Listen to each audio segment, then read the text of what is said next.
All right, we got a lot to cover this week, a lot of stuff going on. We're going to jump right into it. We're going to talk about how Threads, which is Meta's new Twitter competitor, they got what, 50 million new users in about 24 hours, a little over 24 hours or so, which is now the fastest growing app. I believe it's beaten ChatGPT.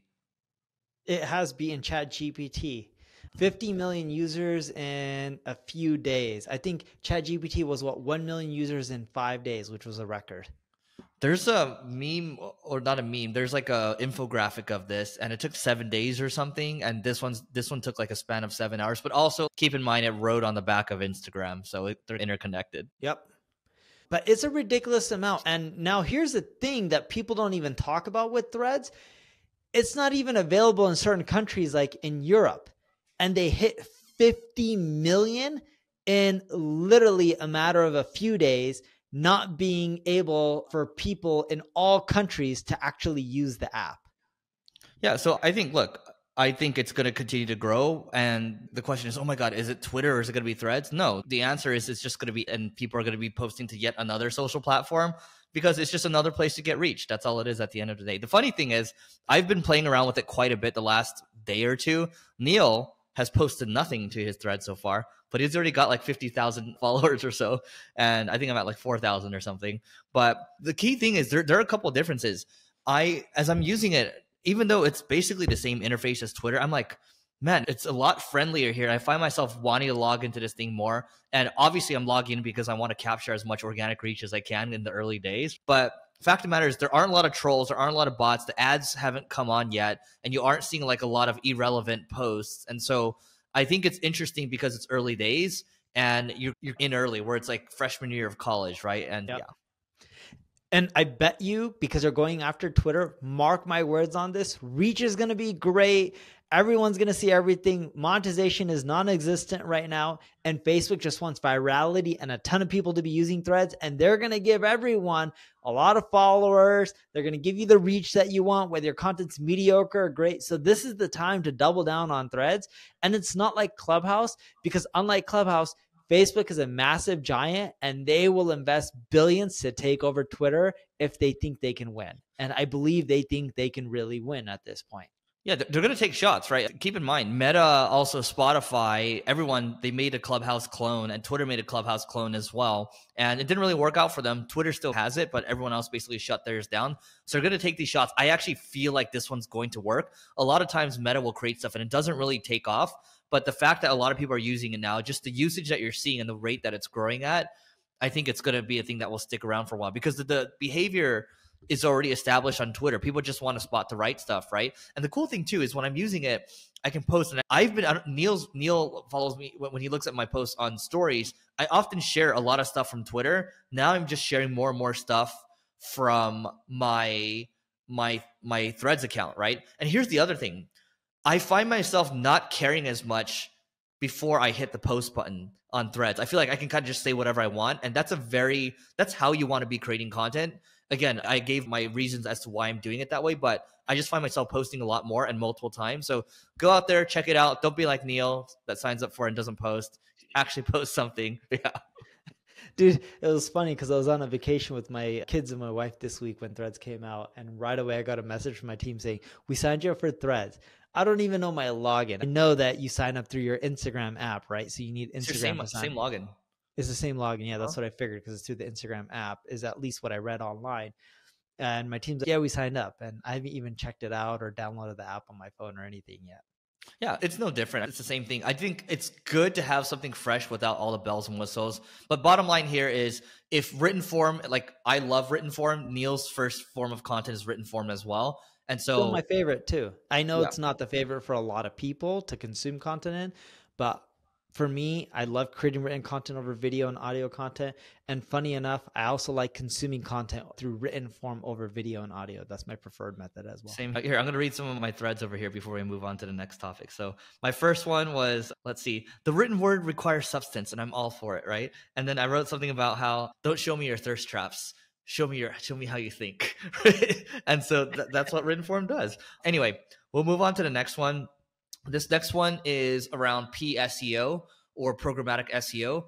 Neil says he doesn't know what this is, but he actually does. Once I explain this, he'll know. And earlier this week, there is a guy I know, smart guy. He used to run SEO at Shopify. His name's Kevin Indig.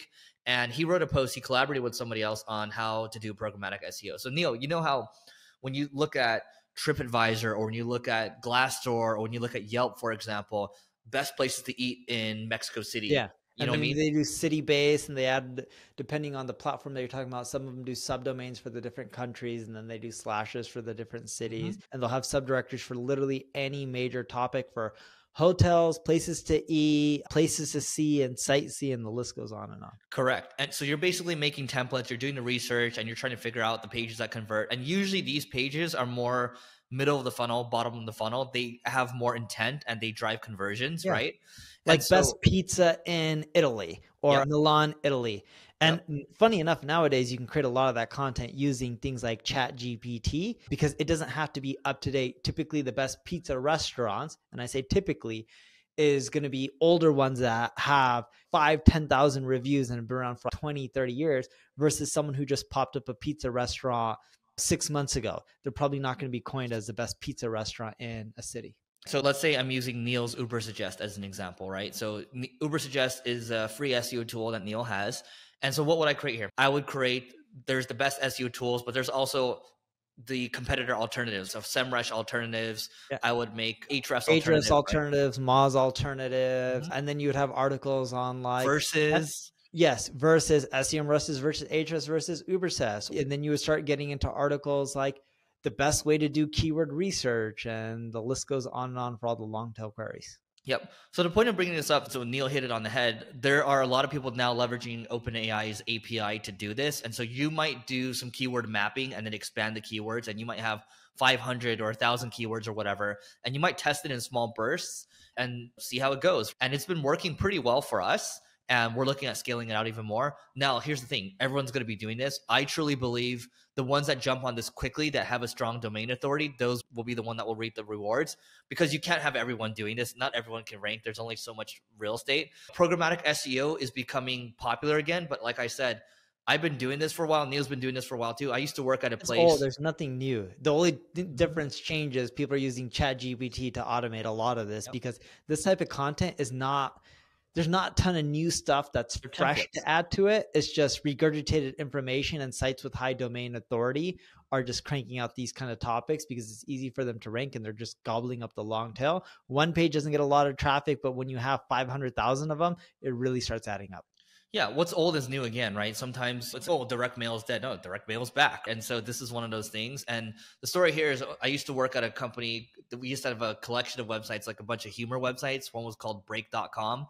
And we would just make a lot of programmatic pages for funny videos, funny Hollywood videos, or like Bollywood videos. We just make all these categories and templates. And then we would just, after we created these pages, we look at the ones that got high traffic. And then we try to figure out how to make these templates convert better, because what you're doing is you're creating templates. More keyword research, more templates, more CRO, because when you have a lot of traffic already coming to a website, CRO and SEO kind of go hand in hand. Yep. All right. So this next one, I actually posted something. I wanted to get a reaction from people on LinkedIn. So I posted something and I said, hey, this is the cool stuff that's happening in marketing right now. One, we just talked about, I put PSEO, which is programmatic SEO. Two is AI enhanced blog content. So that's leveraging the power of AI, maybe producing 60-70% of your content and then having the human in a loop for the end of it. Number three is newsletters becoming fun again. Number four is threads just coming out. We talked about that. And number five is AI content tools, which we've talked about a lot, right? And I ended this post with what else? And so a lot of people here are talking about, I'm going to share some stuff, and Neil, you can give some reactions here. So one person, he put AI-powered video generation, transcripts, guide generation. All of a sudden, it's incredibly easy to make content. That's one. Two is code interpreter coming to ChatGPT Plus. Do you know what that is? No. So that's the ability for ChatGPT to interpret the code that you have on your site, and then it'll basically help you rewrite code. And there's another one here, which we can touch upon, which is the rise of B2B creators. And I think we'll just leave it with that. Yeah, the code interpreters, I think that's really cool because then you can do more things like automated SEO on different pages. The rise of B2B influencers, to me, that's not new. There's always a lot of B2B influencers. For example, I've gotten a lot of six-figure deals from PayPal to create videos on them, and I'll say that they're cool sponsored. stuff, by the way, not new. The what? I put cool stuff happening in marketing, Oh, not new. cool. I Yeah. thought you were saying new. But even B2B marketers or influencers, I don't think that's cool. That's just been around for ages. You're not going to get the views that you would in B2C, but keep in mind, each customer could be worth potentially, depending on the industry you're in, potentially millions of dollars. You know what I think is cool? We're going to touch upon this in a second, but I think you have companies like Duolingo that are doing different things. They're replacing TV ads with this other thing, which we'll touch upon. I'm going to leave a cliffhanger there. The other thing that's a little more recent is connected TV, which we're going to touch upon as well. And one thing that is, we're going to, cool or not, we're going to have to get used to it, which we'll touch upon as well, is GA4. That basically came out this week. And I still prefer the old Google Analytics, but what do you do? we both do. We can't complain. I think most people do, Yeah. but we have no choice because of privacy and the changes that are happening. And Eric and I aren't saying we're against the privacy changes. We're just saying reality is, as a marketer, if you're using analytics tool and you have your reports and you've been using it not for 2, 3, 4, 5 years, but even longer, and you just have this big change, it takes some time to get used to. All right. So I don't know if you saw this, Neil, but the Canadian government halted ads on Facebook and Instagram in a feud over a new law. So basically this new law is, it requires, it passed a law in June requiring digital platforms, including Meta and Alphabet Inc., to negotiate commercial deals with local publishers for featuring news content. Does that make sense to you? Yes. Okay. So both tech giants said they intended to block news on their platforms by the time the law takes effect later this year. So yeah, I saw an article about Google talking about that. I didn't see an article on Facebook talking about that. So, okay, here's what happened though. So Meta, the Canadian government spent $8.6 million in the fiscal year of 2021 to 2022 on Facebook and Instagram, accounting for more than half of its total social media expenditure. It spent about Canada, 8.8 million on Alphabet's Google during that period. Yeah, it's quite a bit of money. And I think you're going to start seeing more countries start following suit with Canada, but I'm not too worried about Google or Facebook. They'll figure out how to play nice and they'll figure out how to continually generate revenue, and users in these countries are still going to use them. Yeah, I think what happens in these situations is there's a lot of posturing and there's a lot of flexing on both sides. And then what ends up happening eventually is they end up settling, which is how most of these, this is not even a lawsuit, but you can call it like a fight, right? A lot of these feuds end up being settled at the end of the day. So just food for thought. Dude, do you remember when Larry Page was the CEO of Google? Do you remember the argument they had with Australia? No. Australia wanted to pay more taxes, and then Google was just like, we're not headquartered in Australia, but if you want us to pay more taxes, imagine a world with no Gmail, no Google, no Android, or whatever their devices that people are using. They're like, if that's the game you want to play, we'll just pull out. And of course, Google is still there, and I'm pretty sure they didn't end up paying any of those extra taxes. Yep. So leverage, when it comes down to negotiation, at the end of the day, you have to understand two things: what leverage you have. The second thing is your BATNA, which is your best alternative to a negotiated agreement. And sometimes it's just walking away, right? And how does this have anything to do with marketing? It has everything to do with marketing, because if you're going to negotiate a big advertising deal, well, you better learn how to negotiate, right? So negotiation, talking to people, getting what you need, oftentimes is also a situation where both sides need to win, where you don't feel like you're annihilating the other side. So eventually these two sides will figure out how to win and not try to kill each other, because you don't want to ever embarrass the other party. And speaking of leverage, imagine how pissed Australian citizens would have been with the politicians. If there was no more Gmail, their email stopped working, they couldn't search anymore, their Android devices anymore, they would just be pissed. And people wouldn't care about. Yes, I know people ideally want the taxes because it helps improve their roads, the schools, and all that, and rightfully. But still, citizens would just be pissed and be like, you just screwed over my life. And I bet you a lot of those politicians wouldn't have gotten reelected. Dude, speaking of government, what about France blaming social media and video games for all the crazy stuff that was happening, the riots? Did you see that? Yes. Yeah. So anyway, people always find social media, and I'm not saying social media is causing or isn't, but social media has changed the way a lot of people do things in their lives and how they're reacting to things. It's also making it easier for news and specific messaging to spread. It also makes propaganda easier to spread as well. I'm not saying people are pushing out propaganda, but some countries are. Humans are easy to manipulate, you and I included. So yeah. Anyway, That's true. GA4, okay, so GA4, the rollout came out this week. And so earlier we talked about how we have no choice but to use it. Do you know there's actually a Looker report? I don't know if I shared this with you, Neil. There's a Looker report that mimics Google Analytics Classic. And it's like the same thing. Yeah. I can share the link with you afterwards. But those of you that want to see that, maybe I'll tell you what, I'll throw it on my threads and then Neil can retweet it. So yeah, you can find it there. We'll share the report. Share it on threads and message me to retweet it. And then I'll Yep. send it to someone on my team to retweet it because I still don't know my login. You have access to it, dude. Dude, I don't know my Instagram password either. You didn't even know It's your just Twitter saved password. on my phone. Anyway. But I will start logging in this week, and I'm going to start seeing if I can start pushing out some content, just playing with it, because I think it's going to be fun. All you need to do is okay, guys, I posted this on threads earlier, by the way. One of my earlier threads was like, there's a Chrome plugin called Tweet Hunter X, and you add that one. And if I scroll to Neil's account, literally, I'm going to do this. I think I just came up with this idea right now. But wait, but it's not supposed to work on browsers. It's supposed to work on the mobile app, no? You don't let me finish. So what I would do is I would go to Neil's account, open Tweet Hunter X, and it would show me all his high performers. What I'm going to do after this call is I'm going to take some of his high performers. I'm going to throw it on my threads. And that's all you have to do. I was taking my high performers. Now I'm just going to jack his and jack whoever else is a philosopher. I'm kidding, though, tongue in cheek. But that's all you need to do right now because they're all performing. That's awesome. That's smart. Yeah. So anyway, have you done anything else with GA4? Yeah, we already have a lot of our reports set up, but we adapted to GA4 way before the deadline. Yeah.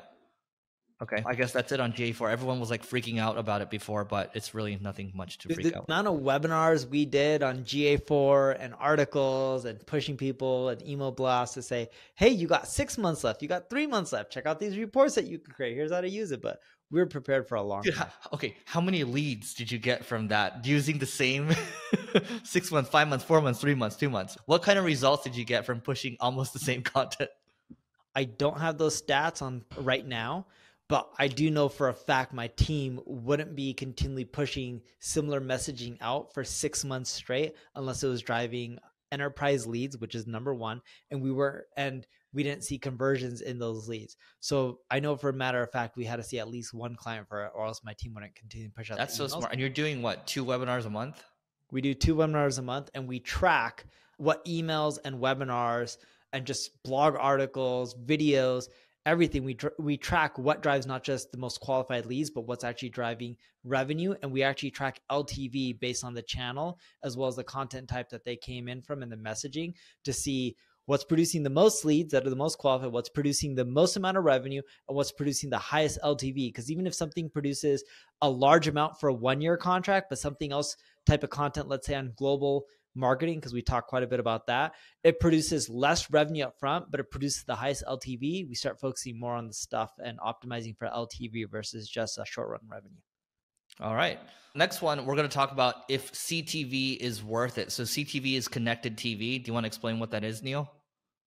So connected TV, think about right now, if you want to advertise on TV, most people look at that as linear, old school. Connected TV is internet-based. Imagine you just clicking some buttons, buying television ad spots, just like you do with Google AdWords or Meta ads.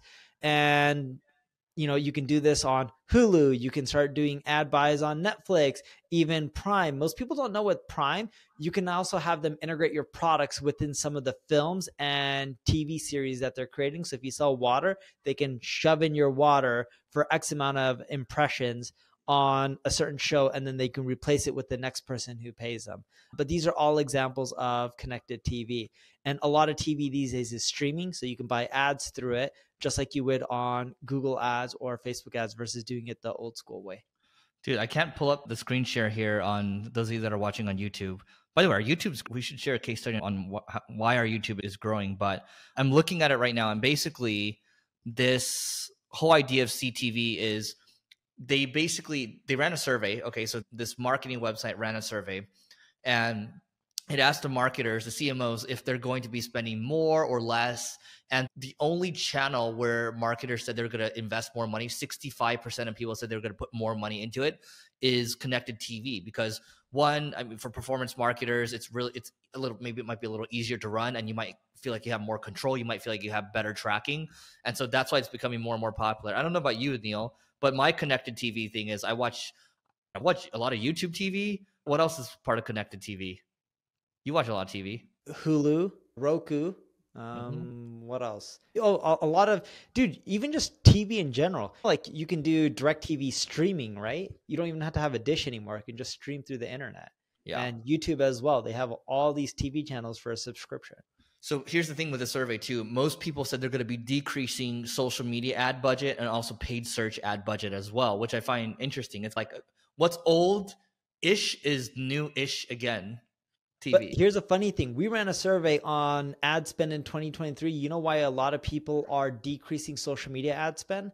It's not that they want to. It's because of the privacy changes with iOS, and then eventually that Google's going to make as well. It's made it harder for them to spend the same amount and generate the same ROI. And a lot of companies have tried, but they're just not able to generate the ROI with their campaign scaling as fast. That's why a lot of companies are pulling back on paid social media ads. It's not that they don't want to spend, it's that they're not able to do it as efficiently. Did you see the new Apple update? I have not seen they're stripping out the UTM links automatically. You have that happening, and then Google's adding more stuff too, more privacy. So again, marketing is getting harder. So same with email, dude. When you send email blast, a lot of the tracking, a lot of the clicks and opens aren't being tracked just like they used to. Yeah, you have an artificial high open rate now. Yeah. So, but the clicks aren't being tracked as well as they used to. That's the shitty part. That is poo-poo-y. Let me go back to Threads for a second. I want to share my screen over here. Tomasz Tungus, he's a venture capitalist, and so where's he at? Redpoint? Yeah, no, he left Redpoint. But so Threads, Facebook's newest social product and direct Twitter competitor, has surged 70 million monthly active users as of this. I don't even know how you can say monthly active users when it's only been like a couple of days, but I guess technically it works. It's like we have 70 million active users for 4 days. Yeah. What does this mean for B2B marketers? Instagram is 3 times larger than Twitter. Threads currently at 1/5 of the size. So Threads is in the black over here. Twitter is in the blue. And then you have Instagram over here. So about 1350, so that's 1.35 billion users open up the Instagram app every month. About 368 million click on Twitter's Bluebird, 72% fewer. Threads current population is 5% of Instagram's. For any social network, Threads growth is sensational. One-click sign-up using Instagram has funneled. So that's a conversion thing, right? One-click sign-up using Instagram has funneled users by the millions into the product at the rate of 1.5 million per hour since launch. And I actually ran a little poll, like a tiny poll on my Instagram today. And I think 30 to 40% of people said they still don't have Threads yet, probably because they can't even use it. To Neil's point, Europe's not open yet. And so it's a massive market. If you look at the GDP of Europe, I haven't looked at the recent stats, but when I did look at it like a year ago, it's roughly similar size to the United States. It's a massive market, massive population as well. Yep. If you start combining UK, Italy, France, Germany, and the list goes on and on. Yep. Okay, so key point here. It's certainly the best time to acquire new audiences at the beginning of a new network launch, which is what we were talking about earlier. Excuse me. Audiences multiply as the network scales. After a while, networks audiences harden and calcify, requiring paid spend to reach new users to offset greater competition for attention. Threads offers the potential to amass a large audience at significant lower cost than other channels for the short term. In short, experimenting with Threads will become an essential marketing campaign for many in the next few weeks.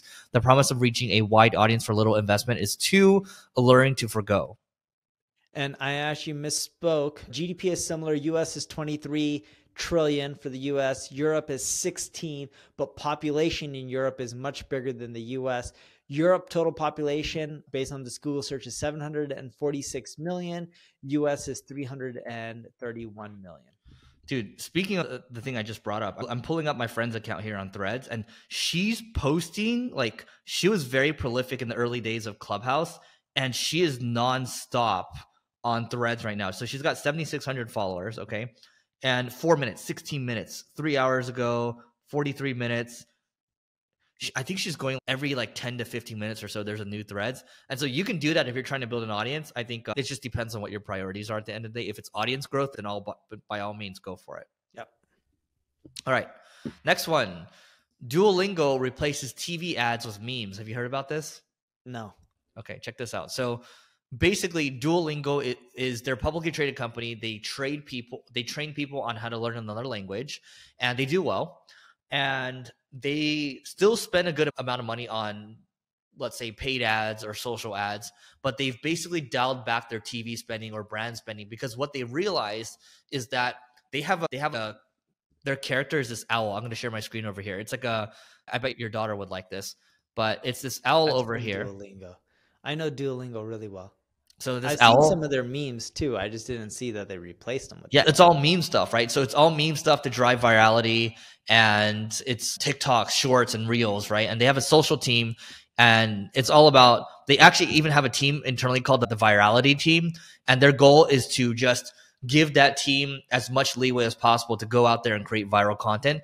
And so what works really well for a lot of, from like a, I don't know, traditional consumer standpoint now, memes. A lot of people understand memes. People like to share memes, and memes can go viral. It really comes down to that. And at the end of the day, what I'm seeing is, hey, if you find that one channel isn't working, you find one thing is working, double, triple down, quadruple on it. And that's what they've done. It's smart. You got to zig when other people zag. You got to try new, fresh stuff. And the reason they're probably trying one of this is because the TV ads weren't producing the results that they're looking for. So might as well take that budget and try something else. And if that works, great, do more of it. If it doesn't work, then switch it out and try something else over time. But that's marketing in a nutshell. I mean, they made a good point here, right? Instead of saying, oh, McDonald's has the burgers that you can predict, or Ben and Jerry's has really good ice cream or whatever, instead of saying that in an ad, like an expensive ad, why don't you just show someone eating the really good ice cream, or showing someone like eating the McDonald's, or have some family doing it? Like, it's more relatable, and it costs less money to do. And sometimes people like that stuff because it's endearing. And it can also be more entertaining. All right. So we got another one over here. Tom Brady loses $30 million from the FTX collapse. Now you're going to be wondering, like, how does this even relate to marketing? First, let's lead with the story. So I will lead with the story. I thought you were going to say something. At the height of FTX, I think it was valued at what, 48 billion, or was it 64 billion, something like that? No, I think it was 30 something billion. Okay. So FTX is the now bankrupt crypto exchange, and it was ran by this guy named Sam Bankman-Fried. And Sam did a really good job. Here's a marketing lesson, okay? He hired basically a lot of celebrities: Steph Curry, Tom Brady, Tom's ex-wife, Giselle. Who? Shaq was another one. Shaq? Okay, who else? Naomi Osaka, I believe. The tennis player. There's quite a few other ones as well. Naomi Osaka. Mr. Wonderful from Shark Tank. Oh, yeah. But the list goes on and on. I think Lewis Hamilton. I know they had a sponsorship with... Oh, yeah, Mercedes. Mercedes. Yeah, Mercedes. Miami Heat Arena. That's not a celebrity, but Miami Heat Arena. They had that gaming company. I don't know much about esports, more about games. They sponsor that team. Cloud9, really well-known players. Anyway, Cloud9, FaZe, whatever it is. There's a lot of teams out there. But anyway, point is that Sam Bankman-Fried, he certainly did his job capturing where he thought the attention was with the celebrities. That's one thing, okay?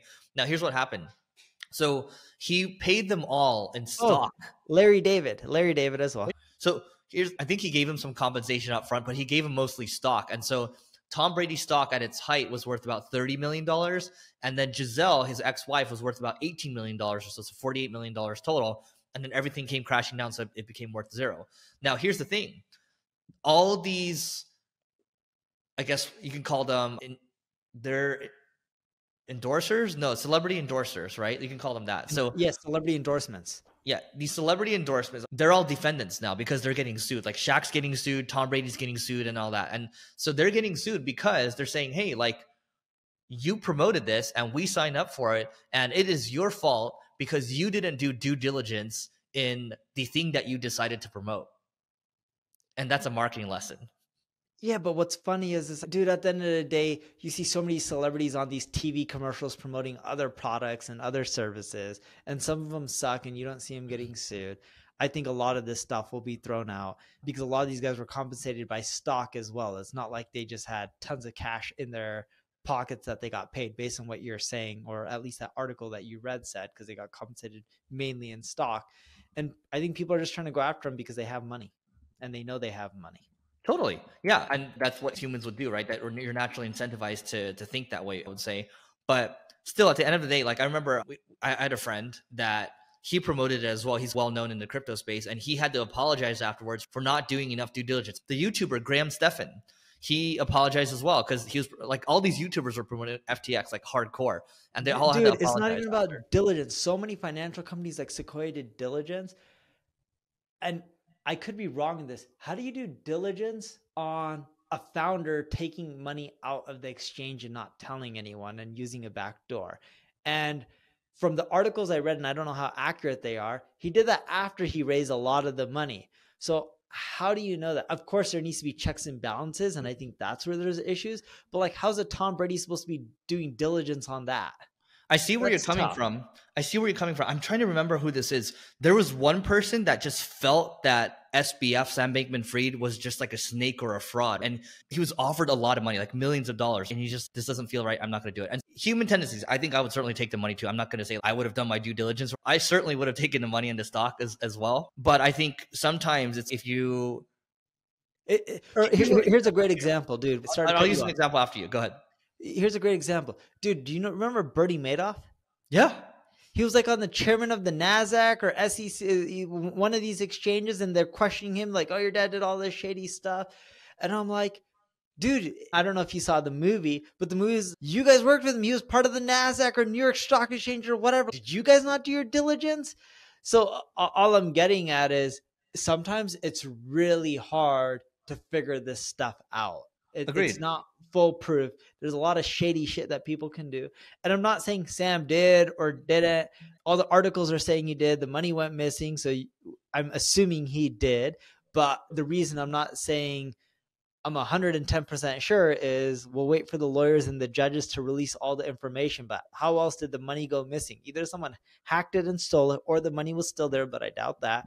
Or him and his team took it out, and there's some articles saying that some of his team members are complying with the government, and the chances are. Did you see that they found $8 billion? They found $8 billion. They've recovered $8 billion in assets so far. They recovered a lot of money. I don't know how they're recovering and where it was. So did they actually use a lot of it? Did they not? I don't know. I think the only people who have all the data are these government officials and the lawyers. Look, like I said earlier, I think I would have taken the money. I'm not going to say I'm immune to it, but here's what I will say. Go ahead. To clarify, just so in case someone's half paying attention, Eric's saying he would have taken the money as a celebrity endorser. He's not saying he would have taken money from people's accounts. Oh, thank you for that, Neil. So look, I think a way to potentially avoid this is, and I'm not saying you need to become Mr. Beast, but we've talked about this before, where Mr. Beast made a video talking about, or he was interviewed more so about how he is not getting paid what he thinks he's worth, because when he produces a video, it has 100, 200, 300, 400 million views or so, and he gets paid $2, $3, $4 million, and he thinks he should be paid 10 million plus. And brands just can't afford that. It's becoming more and more expensive, right? And so at a certain point, it's like, maybe you just build your own products, and then you build your own products and services and you're paid what you're worth. And so that's much easier said than done, but that is a way to potentially avoid it. Dude, I'm with you. The best monetization is create your own products and services. If someone pays you for endorsement, typically they're hoping to make money off of you. So there's some spread there. If you want more revenue and keep the spread, the way you do that is you create your own products and services. That's the best way to monetize if you're an influencer. EX Kylie Cosmetics, or from Kim Kardashian Skims, or The Rock has his own tequila drink. Mark Wahlberg has Municipal, which is his clothing brand. These are all examples. Some will work out really well, some won't, but it's all trial and error. There's this concept called the Lindy effect, Neil. Have you heard of this? No. Okay. So you know the book, How to Win Friends and Influence People? Yeah. Okay. So that book's been around for over 100 years now. And so the Lindy effect means if something has been around for X number of years, it will probably be around for X number of years more. So if a book has been around for 100 years, it will probably be around for 100 years more. Now, let's use this example with Microsoft, for example, okay? So Microsoft has been around for a while. They're $1 trillion plus market cap, right? I think close to 2 now, if I'm not mistaken. But main point here is that I think they're more than $2 trillion. If Apple's at 3, they're probably more than 2. You're right. So Microsoft is at 2.51 trillion. Apple the articles were saying they're at 3, but every day is different in the stock market. It's exactly right now as we're recording this, 3.00 trillion. So it's right on the dot. Wow. Okay. So point here is you can, if a company has been around for a while, for the reason I'm using this example is because Microsoft is a sponsor of this podcast, right? And we trust that. And so that's another way you might want to evaluate or do your due diligence. But if a company looks like it's legit, been around for a long time, they'll probably be around for another 30, 40 years because that's roughly how long Microsoft has been around, maybe a little longer. But Something like just that. give me another example. Anything else, Neil? Nope. That's it for this episode. Make sure you rate, review this podcast. Give us a 5-star rating wherever you're listening, whether it's iTunes or any other place where you're downloading and listening to this episode. We really appreciate it. We look forward to seeing you tomorrow.